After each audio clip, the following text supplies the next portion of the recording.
My name is Mrs. Natalie Watson, and I'm 29 years old. I live in a small apartment with my husband. We've been married for 3 years and generally get along well. I say generally because I've become unhappy with my husband over the past few years. To be more precise, it's not just my husband, but also his parents. My husband and his parents have a great relationship, and we visit their house about once a week. At first, when I was taken to my in-laws' house, I thought, he's such a filial person. However, every time I went to their house, my in-laws repeatedly said, "Natalie, when will you quit your job? A woman's job is to take care of the home." Gradually, I started to dislike going to their house.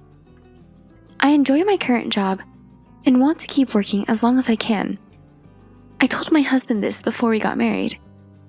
Even when his parents blame me, my husband doesn't even make eye contact, acting as if it doesn't concern him. I started to dread going to my in-laws' house, and there are times when I told my husband, "Why don't you just go by yourself?" However, my husband would say, "My parents want to see you too," and force me to go with him. Eventually, I gave up trying to convince him otherwise. However, I couldn't bring myself to say this to his parents, as it might hurt my husband's feelings. But I couldn't bring myself to tell his parents that, as it might hurt my husband's feelings. In the end, all I could do was smile and brush off their comments each time. While I disliked my husband's indifferent attitude, what I hated most was being asked by his parents, "When will you have a child?" I, myself, like kids and thought it would be nice to have one. However, you can't force a child to be born, and it's not something that can be easily done just by wanting it. First of all, I couldn't understand the idea of having a child just for his parents' sake. Honestly, I wanted them to leave me alone. I talked to my husband about this issue as well, but he just said, "Don't worry about it, they're just concerned," and didn't do anything. As my frustration built up due to my husband's attitude, and the fact that I had to endure this situation alone, my mother-in-law said something I couldn't bear. She asked, "Are you infertile since you still haven't had a child?" On top of that, my father-in-law looked at me as if I were a criminal, saying, "Did you keep your infertility a secret and marry our son?" I couldn't stand it anymore. Until now, I had endured and overcome anything they had said with a smile. But I stopped smiling and said to them, "I'll undergo infertility treatment. In return, can you promise not to bring this up again?" I was surprised by my own words, but I realized how stressed I had been. Suddenly, my previously silent husband spoke up. "I don't think we need fertility treatments. We're still young. There's no need to force ourselves to have a child. Fertility treatments cost money, and I want to cherish our time as a couple," he said firmly to his parents. At that time, I interpreted my husband's words to suit my convenience, and believed that he was thinking of me when he said that.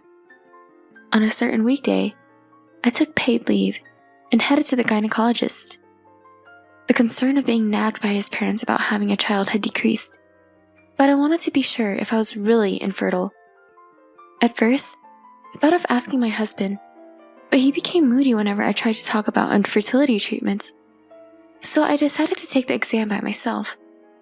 The examination finished quicker than I thought, and I scheduled an appointment for the results a week later. On my way out, I happened to meet eyes with a pregnant woman in the waiting room. I recognized her face and stopped in my tracks. She seemed to notice me right away and approached me. "Are you, by any chance, Natalie? Could it be Claire?" When we called each other's names, she nodded, confirming that she was indeed my classmate from elementary and middle school. Claire's belly was quite big, and she was 9 months pregnant. She had just finished her regular checkup, so I decided to visit her house while walking her home. Claire's house was close to mine, and I was surprised by that. But I was even more surprised to learn that her husband and my husband worked at the same company. Catching up on our current lives and chatting about our school days, my eyes were naturally drawn to Claire's belly. Noticing my stare, she asked, "Do you want to touch it?" "Is it okay?" I asked back, and she replied, "Of course." I gently touched Claire's belly. In my memory, Claire had a great figure with a slim waist, but now her body had grown so much. I was filled with amazement and the wonder that there really was a baby inside her. After keeping my hand on her belly for a while, I felt a faint movement when I tried to pull away. Surprised, I looked up at Claire. "Did it just—" "Yeah, it started moving recently." "That's amazing." "Yeah." Claire, who happily stroked her belly, already had the face of a mother. Before I knew it, I found myself saying, "I'm envious." I made a face as if I'd said something I shouldn't have, and quickly looked away from Claire. Claire, sensitive to people's emotions, seemed to have noticed enough and asked, "If I'm misunderstanding, I apologize, but did something happen?" I hesitated to talk about it, but I thought I couldn't deceive Claire's eyes, so I told her about the situation with my in-laws and children. Once I started talking, I couldn't stop, and I ended up telling her everything, including the fertility test I had taken at the clinic today. I thought maybe I'd said too much, but a strange sense of trust prevailed, making me believe it was okay to talk to Claire about it. Above all, I think I wanted someone to hear my pent-up frustrations from the past few years. While I talked, Claire just nodded and listened quietly. After I finished talking, Claire said, "You've been holding back for so long. You endured it well. If it were me, I couldn't have held back and would have cut ties with my in-laws." "Yeah, I just realized it now, but it seems I've been under a lot of stress. I feel a bit relieved after talking to you, Claire. At least my husband stood by my side, which was a small consolation." I said that with a light laugh, but Claire's expression remained tense. I was perplexed because I didn't know why Claire was making such a face, so I called her name. Then, she hesitated for a moment before reluctantly opening her mouth to speak. "It's about your husband. Anyway, it might be better not to tell him about the test for now," Claire said with hesitation. "Huh?" I blinked at Claire's unexpected words. Curious about why Claire said those words, I asked her directly. Then, Claire started to tell me something astonishing. I couldn't digest what she said, and I somehow made it home with unsteady steps. Ever since I got home, I had been sitting on the sofa, pondering over what Claire had told me. I didn't want to believe it, but I also couldn't imagine Claire lying about something like that. Moreover, I had been feeling doubtful about my husband's behavior. If what Claire said was true, I couldn't forgive him. I made up my mind and decided to find out the truth. My husband and I were visiting my in-laws after a long time. As my husband and in-laws were eating tea and snacks, my mother-in-law suddenly asked, "So, when will you quit your job, Natalie?" Until now, I would have replied, "I don't have plans to quit yet," but this time was different. "I suppose I'll quit when we have a child," I replied. Hearing that, my mother-in-law blinked and said, "Well, you finally decided to have a child." My father-in-law also excitedly said, "Ooh, will I finally get to hold a grandchild?" But my husband, after glancing at my face for a moment, made a "don't say unnecessary things" expression and said, "Well, having a child is a blessing, so we don't know if it'll happen right away." As expected, my husband reacted the way I thought he would. I glanced at him and said, "Actually, I went to the gynecologist the other day and showed him the results of my infertility test. It stated that there were no issues. I spoke to my husband before he could say anything. I'm starting to want a child, too. You'll cooperate for the sake of your parents, right?"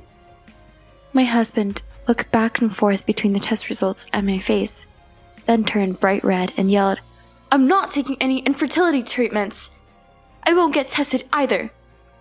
His parents were shocked by his sudden change, but I understood that what Claire had said was true and felt disappointed. "Hey, do you know Mr. Howard?" When I asked, my husband looked surprised, wondering how I knew.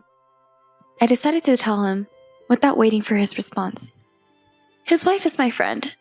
Apparently, you've been saying things at work like, 'My wife is a defective product who can't have children due to infertility. She's abandoned being a woman and only focuses on work. And I'm so pitiful to have married such a wife.'" As I looked at him with a cold gaze I had never directed at him before, his mouth trembled and he became defensive. "So what if it's true? Who else would want someone like you?"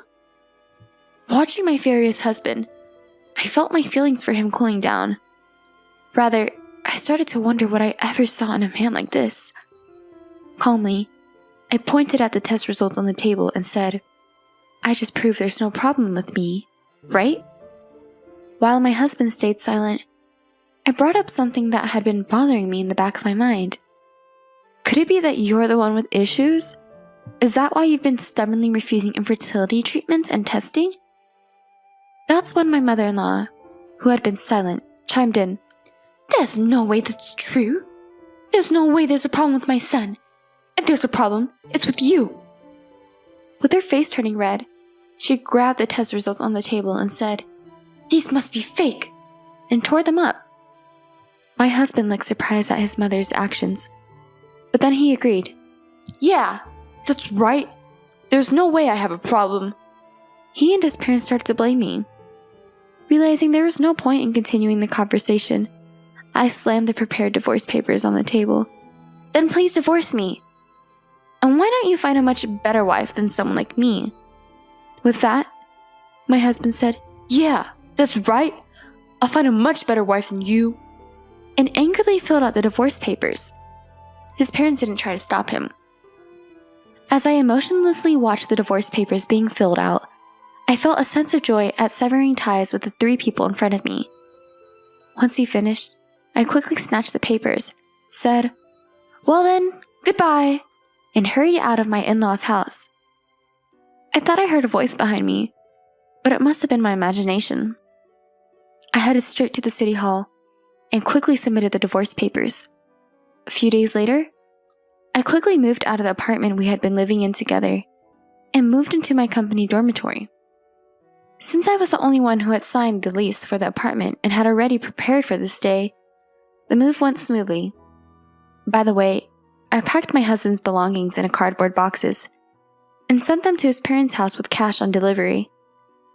When I started getting used to life in the company dormitory, I got a call from my ex-husband. Wondering what he wanted now, I answered the phone only to be yelled at right away. "Why did you submit the divorce papers? Why did you move out of the apartment?" I really want to ask why he was bringing this up now. I explained calmly, "Don't say things that don't make sense. You agreed and filled out the divorce papers, right? And as for the apartment, I was the one who originally signed the lease. And since we're divorced, I moved out because it's no longer necessary." However, my ex-husband didn't listen to me. "Take back the divorce. No, let's go submit new marriage papers. Where are you living now? Let's live together again." He continued to say even more disjointed things. I couldn't take it anymore, so I said, "Okay, I'm hanging up now. Don't ever call me again." I tried to end the call, but my ex-husband threatened, "If you don't tell me where you're living, I'll go to your company." I was fed up and just told him, "You're the one who'll be in trouble if you cause any problems," and hung up on the phone. Nevertheless, I couldn't be sure that he wouldn't come to the company, so I talked to my boss about my ex-husband just in case. Neither my boss nor I thought he would actually do anything, but he ended up causing a scene. I learned from the security guard that he went wild in the company lobby, and the police had to be called in the end. I was full of shame and guilt, but my coworker sympathized with me and told me that breaking up with him was the right decision. Later, I heard from Claire's husband that my ex-husband had panicked when the police incident became known to his company and tried to make me the villain. However, Claire's husband corrected the story and the lies my ex-husband had been telling about me were exposed. It seems he found it difficult to stay at the company and quit. Most likely, my jobless ex-husband is now back at his parents' house, crying to them. Honestly, even though it might be a case of you reap what you sow, I think it would be tough to support a son who has become unemployed and divorced. Well, it doesn't really matter to me anymore, since he is a stranger now.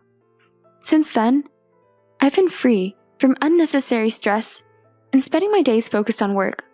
I have more time and money to spend freely, so I occasionally visit Claire to check on her, and we make plans to spoil her baby.